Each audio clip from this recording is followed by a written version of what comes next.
Skye Hampton, Senior Division, Individual Performance, Modus Operandi, Jack the Ripper. In the year 1888, Whitechapel was a small suburb next to London, England. Now, they had buildings up to 4 stories tall, but they were crammed. So much so to the point there were 3 times the amount of people in that small little space than that of the Bronx in New York. People were dying daily. There were drunkards, and people were often resorted to nothing other than prostitution for their livelihood. Well, back in 1888, the only option that police had to catch a killer was either through a confession or through a witness catching the perpetrator in the act. That was until one man came along, or a woman, I guess you could say, Jack the Ripper. Now, Jack got his name from a letter. I do believe it was the Dear Boss letter. If you look in your packets, you will see a copy of the letter. At the end, it says, "Yours truly, Jack the Ripper. Don't mind me giving the trade name."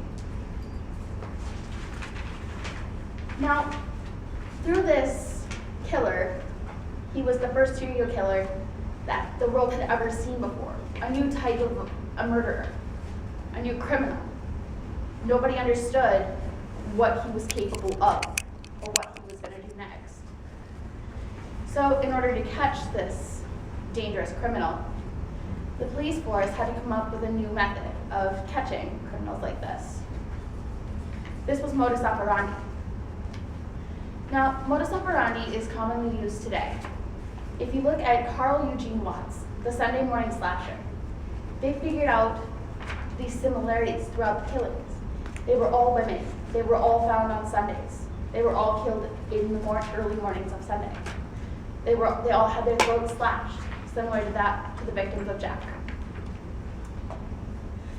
They found these similarities, and that is how they tied all these murders together.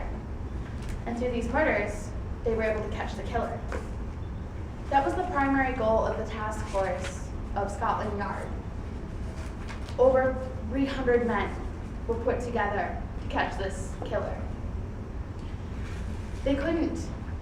Even to this day, his name is still unknown, his true identity. It wasn't until the year 1892 that fingerprints would be able to be used to catch a killer. And in the year 1900, blood was used for identification. Those are big landmarks in the world of criminology, but not as big as modus operandi. If you take a look at the photos of the victims on the first page, you will find that this was the most savage murder of them all. In this one, he went overboard. Her throat was slashed, and he went more than that. He let out his full rage on this one. Now, if you study these murders, you will see that with all of them, the women were prostitutes. They were drunk. They had a history of prostitution. They had all been kicked out, divorced, had kids. They all had to resort to this as their last option. Now, it is theorized that the women would have brought their killer to a small, quiet, dark, and remote place. He would have come up from behind them with his knife like so and slashed. It is believed that he was left-handed, as he first cut from right to left and then left to right.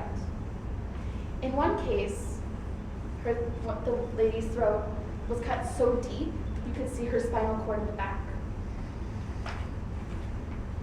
Police were stuck. They had no way of catching him. And so they spent many years trying to catch this killer. In 1888, women, children, men, they were all the same. They had over 800 people detained. Over 800 were questioned. Over 800 were investigated. But not a single person was charged with the murder of these 5 women. The Cannibal Five, they're called.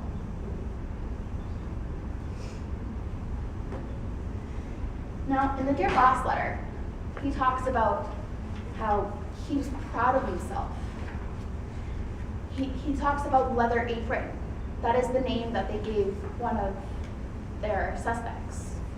A Jewish Pole named Aaron Kosminski.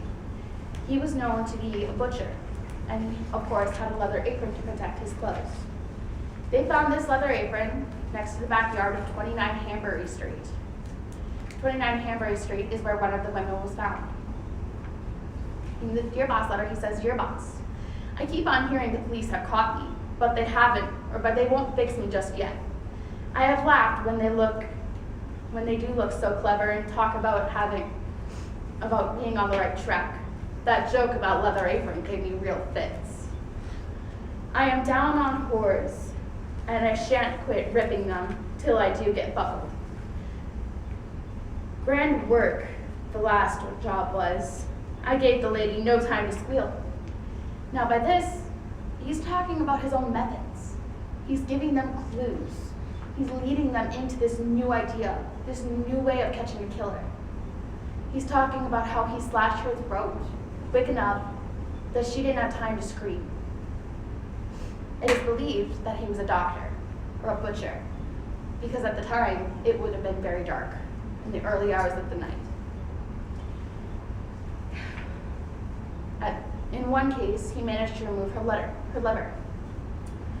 And in the Mr. Lusk letter from hell, it talks about how he fried up one half of her kidney and ate it. He sent the other half to Mr. Lusk. Now, some believe that the letters were sent by prankster as a hoax, a way to get their name in the paper. But others believe that this was real and authentic. There's no way to prove which is which. But one thing that they can prove is that this is one of the most significant murder cases in the history of criminology. There's also a letter called the Saucy Jackie letter. He wrote it in the blood of one of the women. He talks about how he was going to cut off her earlobes and how he was proud of it. He was boasting, he was bragging about how excited he was. Nobody can catch me. That's a common theme among serial killers to this day and back then. They think they are invincible. They taunt the police in any way, whether it's leaving their own little signal. Jack was known to leave a little small cross somewhere on the women, whether it be on her collarbone, her leg, or her arm. Now, when a serial killer communicates with police somehow, that's rare. We don't see that very often. And that stood out to the police more than anything. And through that, they were even more determined to catch this killer. Queen Victoria herself even talked to the Metropolitan Police. She was scared for her people. Women of Whitechapel wrote letters to her. They signed petitions. This man was a dangerous killer, very dangerous.